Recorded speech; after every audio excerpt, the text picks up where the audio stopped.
Hello friends, welcome to my channel Technical Arcane. Myself Arnab Kundu. Today I will discuss namespace in Python. I will discuss elaborately what is namespace. Okay, so go to the computer screen.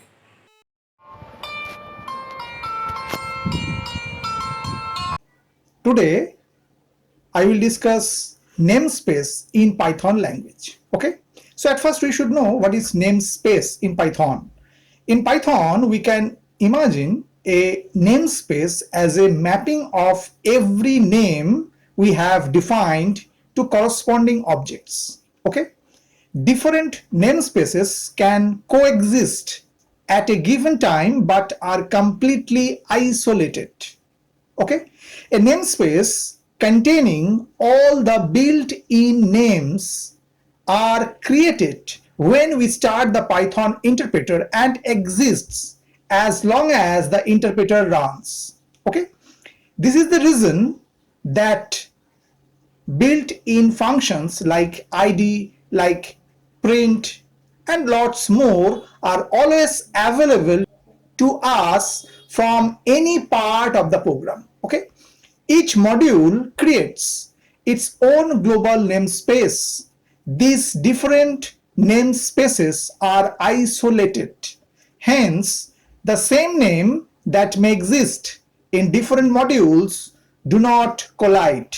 Okay, modules can have various functions and classes. A local namespace is created when a function is called, okay, which has all the names defined in it. Okay, now a scope is the portion of a program from where a namespace can be accessed directly without any prefix. Okay, there are three scopes, and they are: first, number one, scope of the current function which has local names. Okay, number two, scope of the module which has global names, and number three, outermost scope which has built-in names. Okay, so we can say that a namespace is a system to have a unique name for each and every object in Python language. Okay, an object might be a variable or a method. Okay, Python itself maintains a namespace in the form of a Python dictionary. Okay, so I just provide an example. Suppose we take a variable at first, a equal to 10, and then suppose we define a method, put the method name as display. Okay, and after, within that method, suppose we write a statement b equal to 20, and then we just print that value of b, just write print b. Okay, and outside of that function we again write another print function, and we want to print the variable a just. Okay, and after we just call that display function. Okay, now if we execute this Python code, so what happened? At first, this print statement will execute and it print 10. Why? Because a value is 10. And after the display function is called, then what happened? It print 20. Should remember here, a is in the global namespace, where this b variable is in the local namespace. So this is the difference. One is your global, another is your local. When the variable is defined within a function, then it's a local, and this is a local namespace also. And when the variable is declared outside of that function, then it is known as global namespace. Okay, now take another example. Suppose write c equal to 10, and again we define another function, display. Okay, and within that, suppose we write simple global and write c, and then we just increment that value. So just write c equal to c plus 1, and then we print the value of c.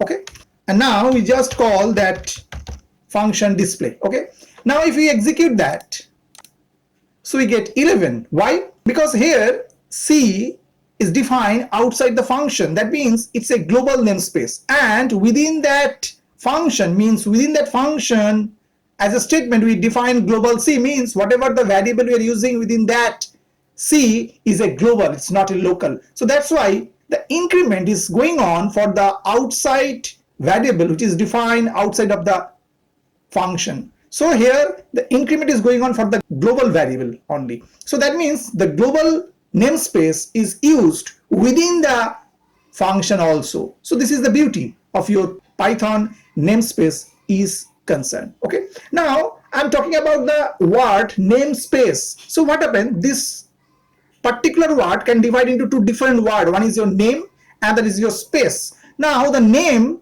which means name and unique identifier, and where we talk about the space, which talks something related to scope. So jointly we can say it's a namespace. Okay, now take another example. Suppose we define a class, suppose write class C. Okay, and within that we define a variable. It is a class variable and write w equal to 10, and after we define a constructor, so def init. And suppose within that constructor we just write self dot m equal, suppose write 10, and write self dot r equal within double quote technical arquen, which is a string actually.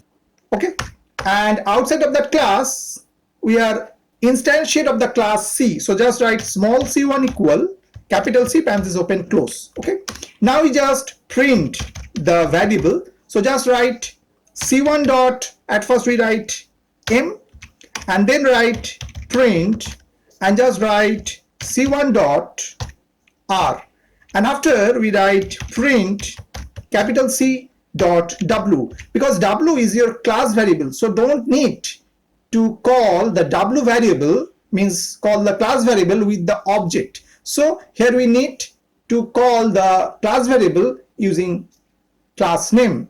Okay, and we can also call using the object, but don't need to do that. So that's why we are called the class variable using the class name. Okay, now if we execute this Python code, so what happened, we get at first c1.m. So c1.m means the m, the variable value is 10, so that's why it's print 10. After we want to print the r value, so r value is technical arquen, so it's also print there. And also we call this class variable capital C dot w, means class name dot w, and it's also print 10. So what happened here, so class variable is in class namespace, and this too is your instance variable, and which is in object or instance namespace. Okay, so this is the beauty of your Python language, where different namespace is used, and we already know what is namespace in Python. Okay, I hope that you have understood today's topic. For more videos, keep watching my channel Technical Arquen. Thank you and bye bye.